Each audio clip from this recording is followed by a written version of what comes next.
Last Sunday night, we discussed the text-critical problem concerning Mark chapter 16, verses 9 through 20. And the problem is a difficult one.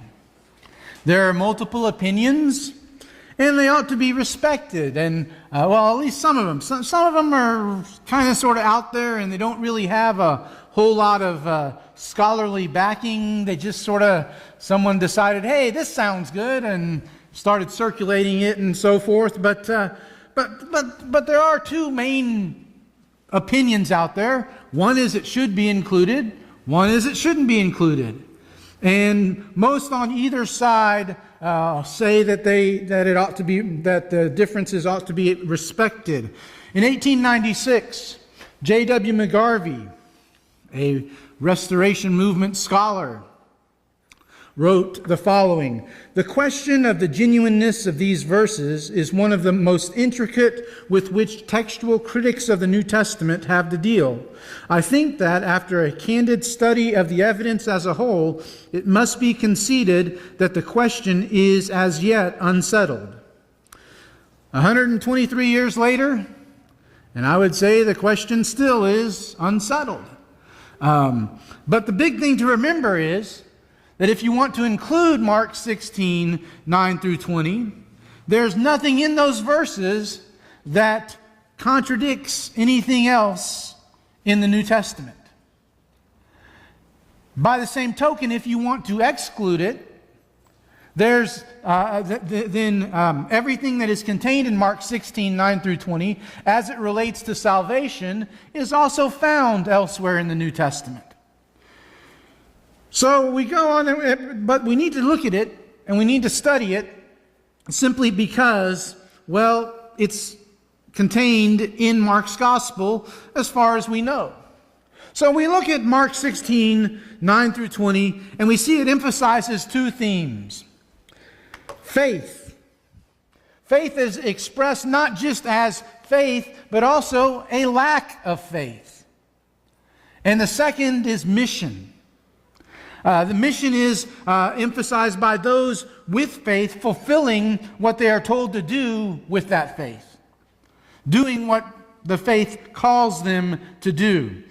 If you would follow along as I read Mark 16, verses 9 through 20.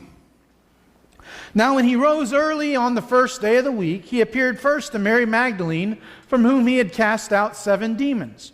She went and told those who had been with him as they mourned and wept. But when they heard that he was alive and had been seen by her, they would not believe it. After these things he appeared in another form to 2 of them as they were walking in the country. And they went back and told the rest, but they did not believe them. Afterward he appeared to the 11 themselves as they were reclining at table. And he rebuked them for their unbelief and hardness of heart, because they had not believed those who saw him after he had risen. And he said to them, 'Go into all the world and proclaim the gospel to the whole of creation. Whoever believes and is baptized will be saved, but whoever does not believe will be condemned. And these signs will accompany those who believe. In my name they will cast out demons, and they will speak in new tongues, and they will pick up serpents with their hands, and if they drink any deadly poison, it will not hurt them. They will lay their hands on the sick, and they will recover.' So then the Lord Jesus, after he had spoken to them, was taken up into heaven and sat down at the right hand of God. And they went out and preached everywhere, while the Lord worked with them and confirmed the message by accompanying signs." This morning, as we explore these post-resurrection appearances of Jesus, I want us to look very closely and notice the faith and the mission that is spoken about. So we begin with the appearance to Mary Magdalene in verses 9 through 11. With the appearance to Mary Magdalene, we first see the faith expressed by Mary. Now we need to know a little bit of background about Mary, and I think Mark understands that, and so he includes some information here about how she had been healed. Here, Mark tells us that she had had 7 demons cast out of her. 7 demons. In Luke chapter 8, verse 2, Luke includes Mary Magdalene in a list of a group of women from whom demons had been taken out or cast out, and as a result, they were accompanying Jesus on his missions throughout Galilee. Now, the episode of him driving these demons out is not recorded for us anywhere. We're just told about it here in Mark's gospel that he had driven these demons out of her. Jesus, had healed her. And her response to Jesus healing her is that she served him. She took it very seriously, the idea of serving him. So she had been healed, but I want you to notice also that she was at the tomb. She was at the tomb on the first day of the week following his crucifixion. She was there. The 12 apostles, or the 11 apostles at this time, they weren't there. But Mary was there. She was there. She was at John chapter 20 tells us that when she approaches the tomb with the other women who were with her, they notice the stone's been rolled away. It's been moved. And John tells us that she immediately takes off and starts running back and gets Peter and John. And when she tells Peter and John they've taken the Lord away, they've moved him, they race to the tomb. John gets there before Peter does. He looks in the tomb, but he doesn't go in. Then Peter arrives, and he runs right into the tomb and sees it. After that, John goes in and sees and believes, John tells us. But Mary arrives shortly thereafter. Now, this is key, okay? Because there are some people who sincerely believe that the reason the tomb was empty is that they were at the wrong tomb. But here's the thing. All three of these people arrive at different times at the same place. How are all three of them going to arrive at different times at the wrong place? If they were at the wrong place, then they'd all end up at different places. Or they would say, hey, no, it's over here. This is where he was buried. So we know that they had to have been at the right place. And they're there, and again, Peter runs right in. John comes in after him. John saw and believed, he tells us. But then Peter and John left. They went back. We don't know where they went, but they left. And John 20 verse 11 says that Mary Magdalene stayed at the tomb. And she stayed at the tomb and she was weeping. She was showing her sorrow because she didn't know what had happened to Jesus' body. And as she's weeping, she looks into the tomb again, and then she sees the angel. They tell her, he's not here, he's risen. And then she sees Jesus. But she doesn't know that it's Jesus. She thinks it's a gardener. And she says, if you've moved him, tell me where he is, and we can get him and put him back where he belongs and everything. And then Jesus simply says her name. And she just is so excited about that. She recognizes him, and guess what? She was the first witness to the resurrection. Why was it her? Because she had been healed by Jesus. And because she had been healed by Jesus, she had served Jesus. And as she was serving Jesus in the last act of devotion, she was going to anoint his body for burial, except he didn't need to be anointed for burial because he was alive and he appeared to her. So the faith is expressed here by Mary Magdalene. The mission is fulfilled as well. What mission? Well, you look back at verse 7 of Mark 16. But go tell his disciples and Peter that he is going before you into Galilee. There you will see him just as he told you. She went and she reported to those who had been with him. Notice Mark is careful to point out that they were mourning and weeping. when she came to them to report these things about his resurrection. They, by the way, includes the disciples. Okay, includes the apostles. They were mourning and weeping. They were together. They were there. She went and reported to those who had been with him, and they did not believe her. She says, "He's alive. I've seen him." And they think she's nuts.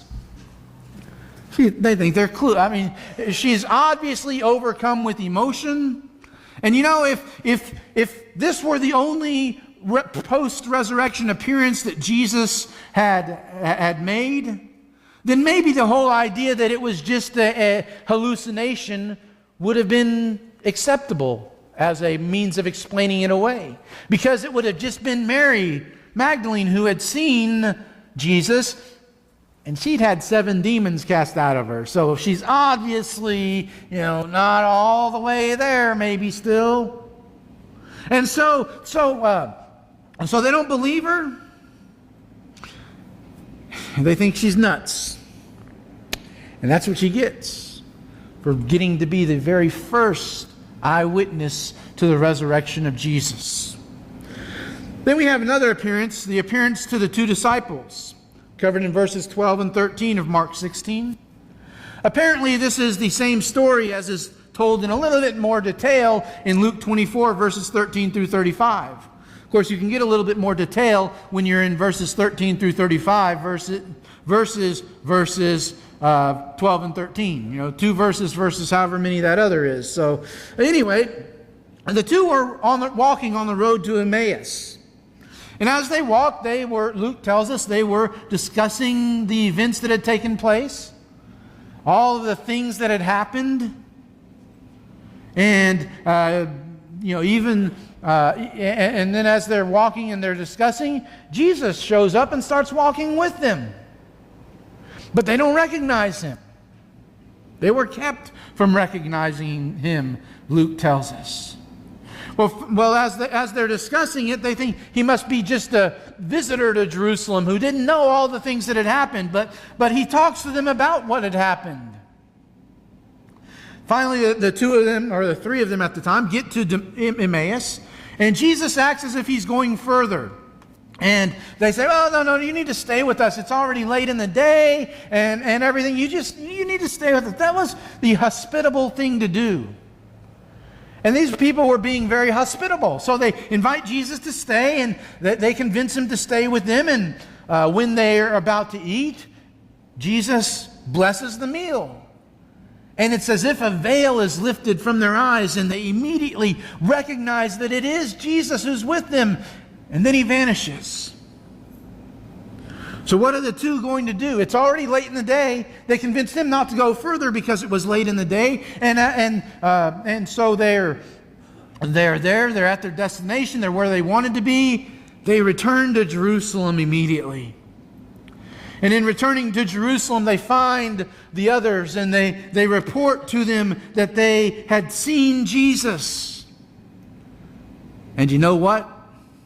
They weren't believed either, were they?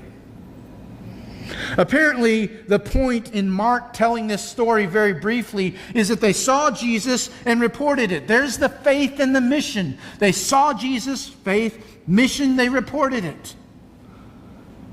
And they were not believed either. A lack of faith.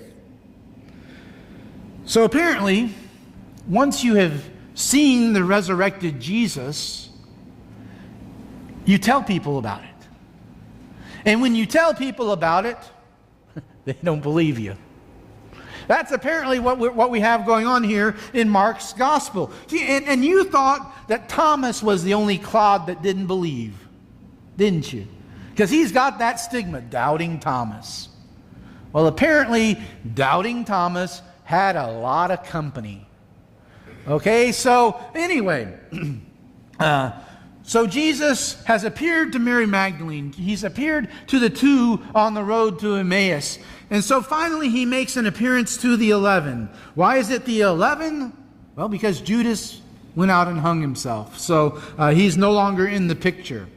So in verses 14 through 20, though, we read about his appearance to the 11, and it begins with the chastisement. He chastises them, first of all, for their unbelief. For the fact that they wouldn't believe when Mary Magdalene came and said, "I've seen him." They didn't believe her. For their unbelief when the two came back from Emmaus and said, "Hey, we have seen him." They say, "Yeah, right, whatever." But not only for their unbelief, he also chastises them for their hardness of heart. This is something that we've seen in the apostles before as we've studied through Mark's gospel. They constantly seem to not get it. They constantly seem to have these questions that in their minds, even when they've seen Jesus do some remarkable things, they still have questions. They still don't quite get it. Sometimes it's hard to change. It really is. But after Jesus chastises them for their unbelief and for their hardness of heart, he then gives them the commission. The commission to go into all the world. And when they go into all the world, they are to preach the gospel. And they are to preach the gospel to the whole of creation. Everybody was to hear the gospel. Everybody, and not just certain types of people. Everybody, regardless of their race, regardless of their socioeconomic class, regardless of their gender, everyone was to hear the gospel message. Now, did I just arbitrarily pick those three? No. In Galatians chapter 3, verse 28, Paul, in speaking about receiving Jesus and speaking about how to become a Christian and follow Jesus, Paul writes, "Here there is no Jew nor Greek, race, slave nor free, socioeconomic class, male or female, gender. We all come to Christ the same way." The message was to be taken to everybody. It didn't matter how different they might be from you. You were to take them the message of the gospel. And so they were to go into all the world, and they were also to get a response. The response was going to fall into one of two categories. Either they would believe and be baptized and be saved, or they would not believe and be condemned. Now, some people look at that and they say, "Aha! It says whoever believes and is baptized will be saved, but whoever does not believe will be condemned." It doesn't say anything about if you're not baptized. So obviously, baptism is not essential to salvation. Well, actually, if you read what Mark writes here, or whoever writes, if we want to say somebody else besides Mark wrote it, if you read what they wrote, whoever believes and is baptized will be saved. The baptism is the result of the belief. You believe, so you obey. If you don't believe, why on earth would you obey? If you don't believe and get baptized, you just got wet. That's all there is to it. So, the people who read into this, well, baptism isn't necessary, they're not actually reading. They're reading with their preconceived ideas that, hey, I've heard somewhere that baptism isn't necessary, so this must be that passage and everything. Well, that's not what it says. So he's chastised them for not believing the people who were sent to them. He's commissioned them to go into all the world and to get a response from people. To not let people wander, maybe not, or whatever. Call for them to make a response. And then the confirmation. Jesus lists several signs of divine power. They'd be able to cast out demons, speak in new tongues, lay hands on the sick, and they would get well. And there are many examples of all of these in the book of Acts if you read through the book of Acts. You can see plenty of examples of all of these. Then also he lists a couple of signs of divine protection. He says they'd be able to pick up serpents with their hands. In Acts 28, verses 3 through 6, we have an example not of somebody who purposefully, willfully picked up a serpent, but it was Paul. And Paul was helping out. They were on Malta after a shipwreck. And it was raining, and he was helping build a fire with the natives, and he brings a pile of wood to the fire, and a viper is driven out by the heat and fastens itself on to his hand. This isn't just a glancing blow of a snake, it's fastened onto his hand. And when it fastens onto his hand, the islanders immediately think, oh, he must be a murderer, because even though he escaped the sea, justice hasn't allowed him to live. So obviously this snake was known to the islanders that it was a poisonous snake, a snake that would kill a person if it bit them. But Paul shakes the snake off into the fire, suffers no ill effects, and they change their mind. He's not a murderer, he's a god. And Paul quickly corrects them and teaches them about Jesus. And then drink deadly poison and not be harmed. There's actually no example of this in the book of Acts, but I'm fairly confident that it must have happened. But notice this would have been saving them from a form of execution. Neither of these two were ever intended to be religious ceremonies. There are some people today who think that they can pick up snakes with their hands as a religious ceremony. And they wonder why when they get bit, why they get sick because of it. There are some who say, well, Mark says that if I drink deadly poison, it won't hurt me at all. So as a religious ceremony, I got some hemlock here, I'm going to drink it. And they die, and people wonder why. Because that's not what Mark's talking about. Mark's talking about divine protection for preaching the gospel message. And the book of Acts has examples of miraculous protection. Acts chapter 12, verses 3 through 10. Peter is in prison. Herod is planning on bringing him out to trial the very next day. And what happens? An angel wakes up Peter, leads him out into the city, walks with him a city block, and then disappears. And Peter is saved from Herod's clutches. Miraculous protection. But the book of Acts also includes instances of martyrdom as well. In fact, just before that, with James, the brother of John, Herod put him to death with the sword. Why didn't God protect him there? Why wasn't he given protection? I don't know. But God had a plan. God had a purpose. And in fact, Peter is put in prison because Herod saw that killing James pleased the Jews. Jesus promises that they will have divine power and divine protection as they fulfill their commission. Jesus is then taken up into heaven and sat down at the right hand of God, just like he told the Sanhedrin he would a couple of chapters ago.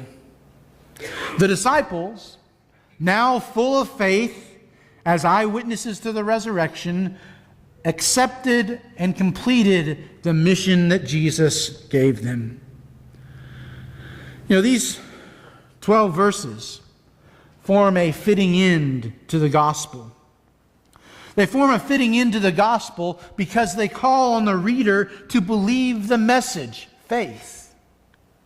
And they call on the reader to proclaim the message to others. Mission. Faith and mission. These verses also form a fitting end to our Look at the Man series.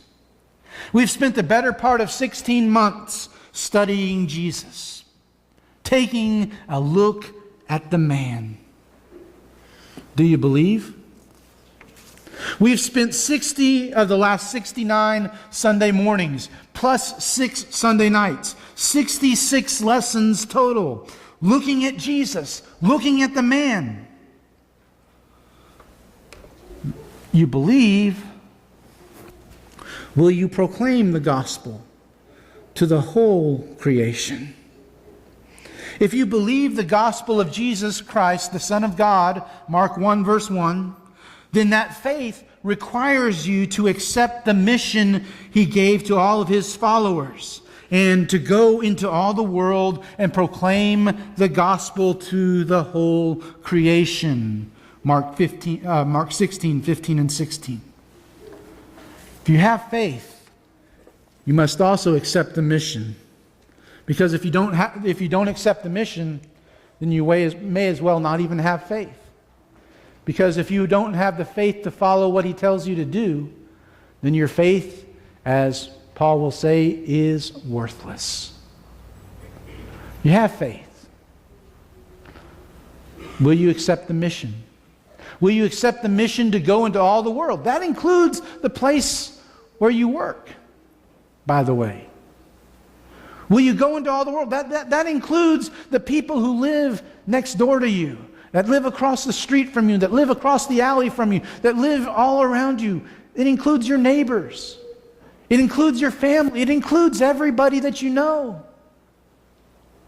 Will you take that faith and will you accept the mission and tell others about the incredible, awesome, awe-inspiring love that Jesus has for you?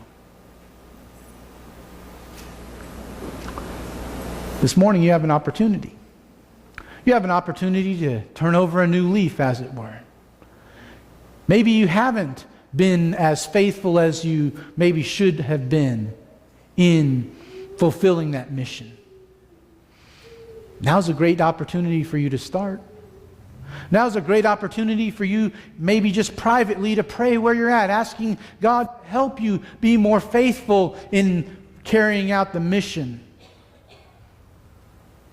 Maybe you've never had the opportunity to experience the start of that mission. Maybe you've never expressed your faith publicly for that first time by being immersed in the watery grave of baptism, having your sins washed away. If that's your situation this morning, then you don't need to leave here before you take care of that. You don't need to leave here not showing your faith and accepting the mission to go into all the world and make disciples of all nations. What's your response to your faith? What's your response to your mission? We can help you in some way through a public response to make things right between you and God, no matter what that is. Then won't you let us know by coming to the front now as we stand and sing together.